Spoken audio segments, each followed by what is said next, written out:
Bonsoir tout le monde, j'espère que vous allez bien.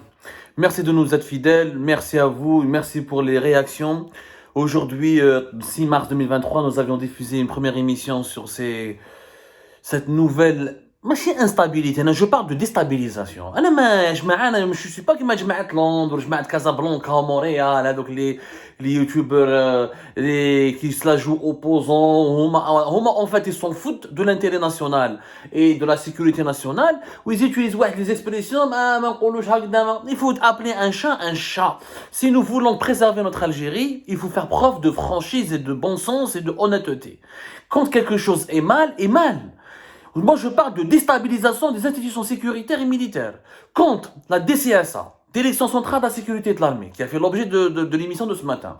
Et vous avez été très nombreuses à nous suivre et à nous suivre. Contre la DCSA, qui est le renseignement militaire, la sécurité militaire, quand elle connaît chaque 6 mois, chaque 7 mois un patron, quand 4 de ses anciens généraux patrons ont été directeurs et qu'ils ont tous des généraux, des colonels, ont fait de la prison, dont certains sont encore en prison, et que si à chaque 6 mois il faut changer de directeur et de patron de la DCSA, parce que le patron de la DCSA touche à des dossiers qui dérangent, et il commence à déranger des intérêts politiciens occultes, l'Algérie va redevenir colonisable. Parce que il y a des gens puissants qui prennent en otage l'intérêt du pays et qui croient que la sécurité nationale passe au second plan par rapport à leurs propres intérêts claniques ou la personnelle. Et quand il y a des hauts commis, des services de sécurité, ils essayent de faire un travail correct. Parce que je défends pas M. Chouetter, on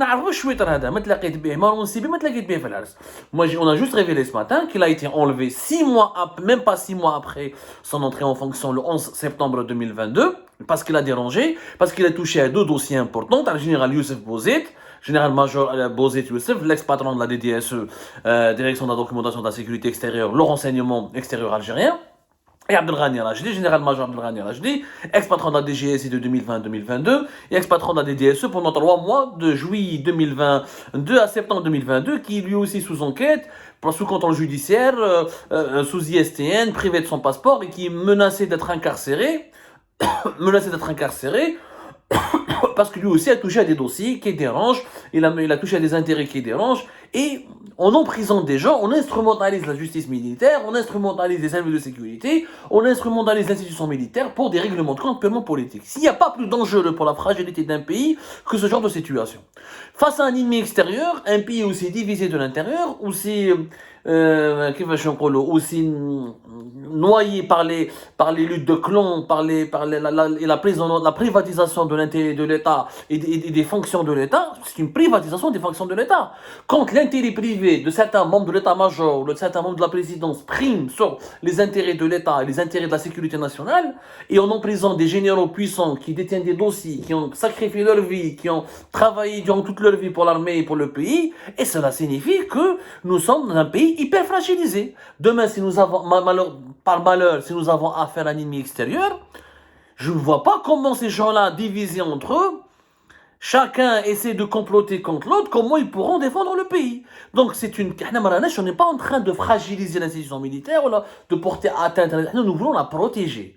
Nous voulons justement que l'institution reste une institution, c'est-à-dire avec des règles rationnelles, avec des règles de droit, avec une indépendance au niveau de la justice, où le renseignement militaire a le droit d'enquêter sur quiconque, a le droit de poser des questions, de trouver des réponses, a le droit de remettre en cause certaines enquêtes qui ont été falsifiées, qui ont été bidonnées, parce qu'elles ont été commanditées par des groupes politiques qui ont une feuille de route, encore une fois, une feuille de route pour la conquête du pouvoir, mais une feuille de route complotiste, une feuille de route qui viole la sacralité de l'intérêt général. Donc, tant que nous n'avons pas une institution qui respecte ces normes de fonctionnement, on ne peut pas parler d'une institution respectable. Donc, nous dénonçons les personnes, nous défendons les institutions. Mais aujourd'hui, après l'affaire, je vous invite à revoir l'émission que nous avons faite tout à l'heure sur le limogeage du général Chouetter, patron de la DCSA, qui est resté uniquement même pas 6 mois, du 11 septembre jusqu'à ce début de mois de mars 2023, calculé, le renseignement militaire, la sécurité militaire, qui, encore une fois, la police de l'armée, le service secret de l'armée, qui est là pour enquêter sur les militaires, empêcher les dérives et les dérapages, empêcher les actes de trahison, empêcher la fuite d'informations classées secret défense, ce service de sécurité est fragilisé pour la énième fois. Il y a comme depuis 2019 une série de limogeages et d'emprisonnement qui a commencé avec le colonel Bob d'avril, qui est resté uniquement en poste d'avril 2019 jusqu'à juin 2019. On m'a dit que le colonel général Abdelwahab Babouri, qui est resté de juin jusqu'à septembre, lui aussi il a rejoint la prison comme le colonel Bob. On m'a dit Général Nabil Ben Azouz, il est resté une année, septembre 2000, même pas une année, septembre 2019, mai 2020. On bat Sidi Ali Ould Zmili, il est resté 2 ans, il a quitté son poste dans des conditions scandaleuses, avec le démantèlement d'un réseau d'officiers comploteurs qui ont préparé un coup d'État en douce, qui voulaient torpiller, qui ont fait fuiter des rapports, et bien, ils ont manipulé des enquêtes sécuritaires et fait fuiter des rapports classés secret défense pour bidonner, pour saboter, torpiller des hauts responsables de l'armée et du gouvernement de la présidente de la République, dans le seul but de provoquer la chute des personnes qu'ils ciblaient pour les faire remplacer par des officiers ou par des responsables politiques issus directement de leur clan, de leur entourage, afin, comme la tentacule indique, qui essaie de s'emparer de sa proie. Et il voulait tisser une toile d'araignée pour s'emparer de l'État algérien et faire un coup d'État, et finalement choisir le prochain président, parce que tous ces problèmes-là que nous rencontrons sont liés à la problématique de la succession de Tebboune en 2024. Est-ce qu'il y aura un deuxième mandat? Est-ce qu'il n'y aura pas de deuxième mandat? Est-ce qu'il faut qu'il y ait un deuxième mandat? Est-ce que Tebboune doit être remplacé ou pas? Donc les différentes composantes du régime algérien se préparent, des manœuvres en douce, des guerres de clans. Et malheureusement, c'est tout ce gratin de dirigeants algériens qui complotent et qui manigancent en prévisant des élections de 2024, ils oublient tous l'intérêt national, l'intérêt de la sécurité nationale. On ne mêle pas les institutions et les services de sécurité aux querelles politiques. Les querelles politiques, ils seraient les partis politiques ou dans les salons politiques.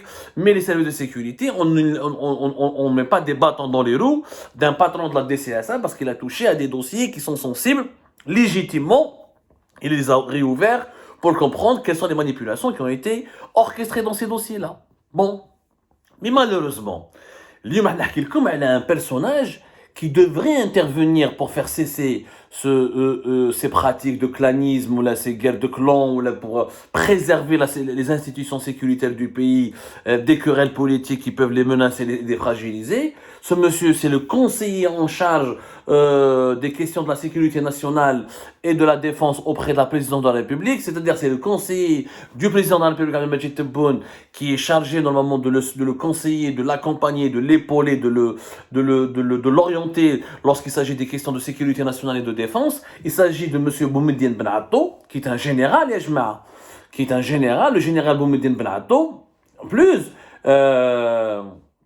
général-major, général-major Boumediene Ben Atto, qui est totalement inconnu au bataillon, qui a remplacé le fameux et célèbre général-major Abdelaziz Ben Jahed à la présidence de la République en mars 2021.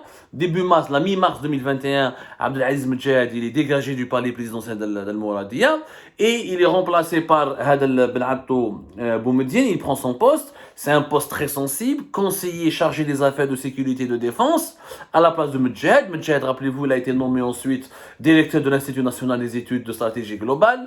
On a expliqué à l'époque que Medjed a fait les frais d'un bras de fer qu'il avait perdu contre d'autres conseillers de Tebboune, qui sont notamment Boualem, le conseiller le plus proche et le plus puissant d'Abdelmajid Tebboune, et de Abdelhafid Allahum.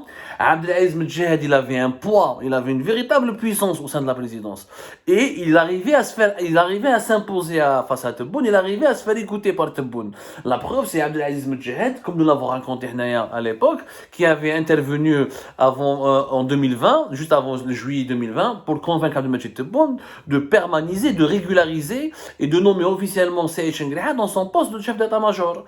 Alors que depuis la mort de Gaye Salah, de fin décembre 2019 jusqu'à juillet 2020, Saïd Chengriha était chef d'état-major par intérim. Il était un intérimaire. Cette situation est restée longtemps, d'ailleurs, ce qui a d'ailleurs discrédité l'institution militaire en Algérie. Ce n'est pas normal d'avoir un intérimaire pendant 6 mois. Et c'est grâce à Abdelaziz Medjahed qui avait rassuré Tebboune et qui a lutté contre les craintes et les angoisses, contre ces craintes et ces angoisses qui étaient alimentées par un certain nombre de ses conseillers concernant la nomination de Saïd Chengriha, la régularisation, la nomination officielle de Saïd Chengriha dans son poste de chef d'état-major de l'armée algérienne, l'armée nationale et populaire. Mais les Abdelaziz Medjahed, رانا نشوفوا بلي في لا بريزيدونس ولات بحال حياة لمن تنادي ولات يعني قهوة شرقي يعني les questions de sécurité et de défense le palais présidentiel d'El Mouradia brille totalement par son absence. Il assiste à des effritements, à des guerres de clans interminables, à des réseaux d'officiers complotistes, à des fuites illicites et illégales et dangereuses d'informations classées secret et défense, à un emprisonnement incessant de plusieurs officiers supérieurs de l'armée, de plusieurs généraux, au maintien en prison de plusieurs célèbres et grands généraux algériens qui ont donné toute leur vie pour l'armée algérienne. La présidence m'a été rouelou. Et pourtant, général Abou Medine Benato, il est normalement le cerveau de Tebboune dans les questions de sécurité et de défense, et c'est lui qui devrait aller voir Tebboune. Il devrait lui dire, ce président, laissez-moi convoquer ou aller voir les différents responsables des services de sécurité, notamment du renseignement militaire, et pour comprendre qu'est-ce qui se passe. La DCSA, elle a eu 4 responsables depuis 2019 à 2022 en 3 ans. 4 responsables: Colonel Bob, Abdelwahab Babouri, Général Nabil, Sidi Ali Oulzmeli ou Chouetar. 5, je ne sais pas 4, 5, en 3 ans. Donc, on fait de la prison. Colonel Bob, il a fait de la prison, il est sorti en 2020. Babouri, il a fait de la prison. Général Abdelwahab Babouri, il a fait de la prison, il est sorti en 2020. Général Nabil Belaz Mazalo en prison. Ou Sidi Ali Oulzmeli, il est cité dans une affaire grave de complot contre la sécurité nationale. Il y a un moment donné, normalement, il faut une enquête. Je ne comprends pas la présidence de comment est cette Jamhouria. La moindre des choses, il faut essayer de comprendre. Ce président doit comprendre qu'est-ce qui se passe au sein de l'armée. Bien sûr, maintenant, il y a une théorie qui prévaut depuis 2020. Abdelmajid Tebboune et Chengriha, ils ont fait un deal, ils se sont partagés le pouvoir. Moi, je ne me mêle pas de l'armée, c'est toi qui gères l'institution militaire, qui gère l'armée, mais c'est moi qui gère le civil, tout ce qui est état civil, tout ce qui est le gouvernement, etc. Et ça, Chengriha ne se mêle pas. Mais à un moment donné, il faut comprendre qu'il y a un seul président. Qui est président? En Algérie, il devrait avoir qu'un seul président. Bouteflika, quand il دخل روحه القايد صالح, il était puissant, mais كان مع بوتفليقه والقايد صالح, jamais القايد صالح كي كان بوتفليقه على ديدانو, ماشي avant qu'il tombe très malade à partir de 2016-2017, mais avant 2016-2017, كي كان بوتفليقه على ديدانو, القايد صالح, il n'aurait jamais osé limoger quelqu'un, ou la place, ou la faire des nominations, ou la faire des décisions sans consulter Bouteflika. Bouteflika était obsédé par ce qui se passait au sein de l'armée. Il voulait absolument être consulté et contrôler tout. Il n'était pas brusque avec Gaïd Salah, mais il lui faisait bien comprendre que toutes les décisions devaient se prendre à 2. Et le président doit donner son aval. Sinon, rien du tout. Mais le Marahadi, on a l'impression que Tebboune, il est quasiment absent de ce qui se passe au sein de l'armée. Et c'est inquiétant dans le contexte sécuritaire d'aujourd'hui. Aujourd'hui, avec la guerre en Ukraine, avec les défenses qui marquent Mokhbet dans la première émission, les différents foyers de tension qui entourent l'Algérie, au Sahel, en Libye, les problèmes politiques qui risquent de déraper avec le Maroc, la situation très tendue en Tunisie, les jeux de grande puissance qui veulent encore une fois téléporter ou qui rêvent de déclencher des guerres régionales pour provoquer une extension de la guerre en Ukraine et pour aller dans cette nouvel ordre mondial que l'Occident veut imposer, que la Russie et la Chine veulent imposer. Normalement, il nous faut de la stabilité, de l'unité, de la rationalité dans la gouvernance des questions militaires. On a une dizaine de généraux, une trentaine d'anciens généraux majeurs et de puissants généraux au pays qui ont fait le renseignement militaire, il est instable. Chaque 3 mois, 6 mois, peut-être. Mais on a un patron des services secrets depuis 2019. À un moment donné, il faut se réveiller. Moi, je lance un appel. Monsieur Boumedine Benato. Il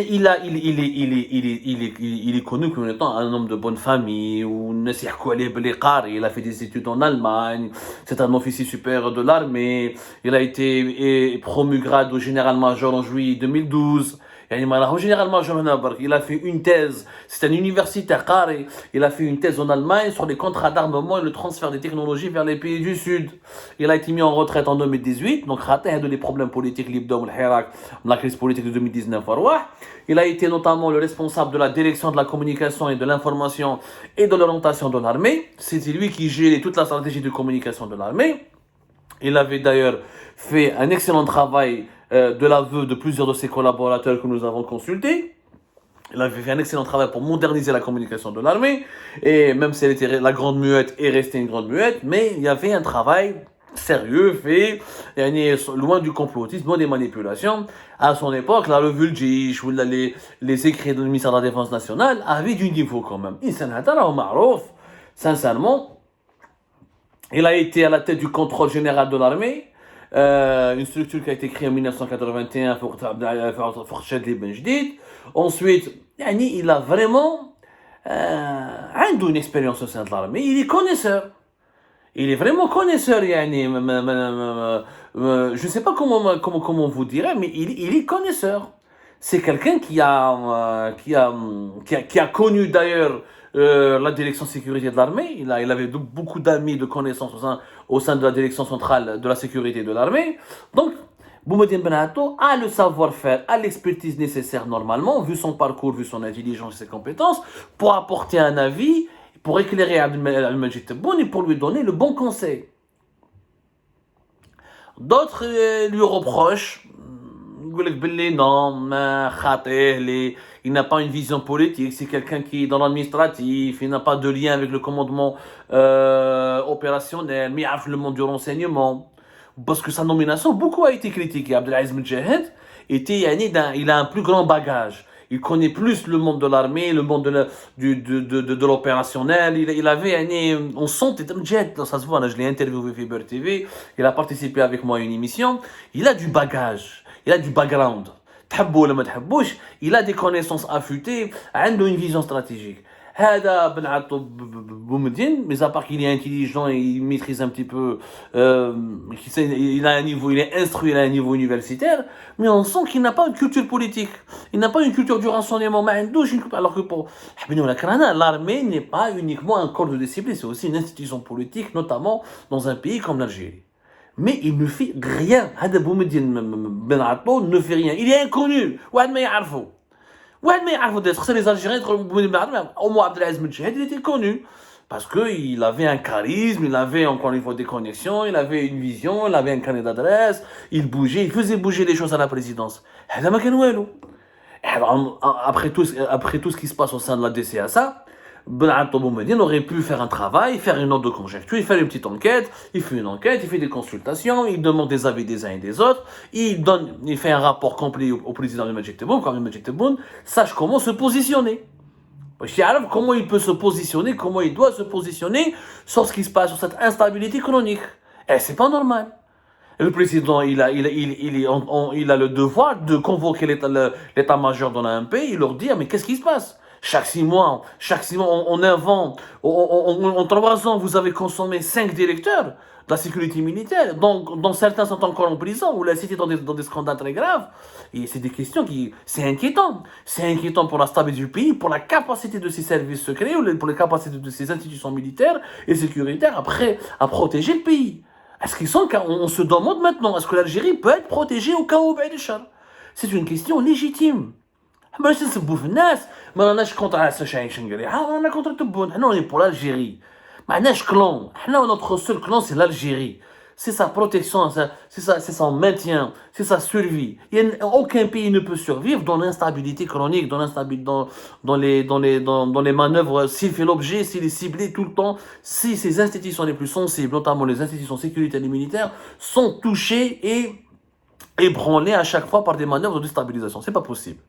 Je lance un appel à M. Boumediene Benatto qui se réveille de sa torpeur, qu'il fasse son travail, qu'il arrête d'être juste un bureaucrate au palais présidentiel, qu'il aille demander, qu'il aille convoquer, qu'il exige des rencontres, qu'il parte à la rencontre des responsables de l'armée pour comprendre les raisons de ce malaise. Il y a un malaise. Quand il y a beaucoup de limogeage, beaucoup d'emprisonnement, beaucoup d'incarcération, beaucoup de changements, c'est qu'il y a un malaise. On ne va pas accuser les uns et les autres. Moi, je ne parle que lorsque j'ai des informations précises. Hagna.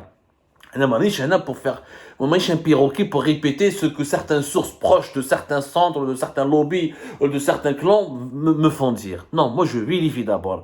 Je ne suis pas un perroquet. Mais Boumediene Benato a les prérogatives, a la capacité et la loi de son côté, et le président de la République, il est de son côté, s'il veut comprendre les raisons de ce malaise et comment dissiper ce malaise.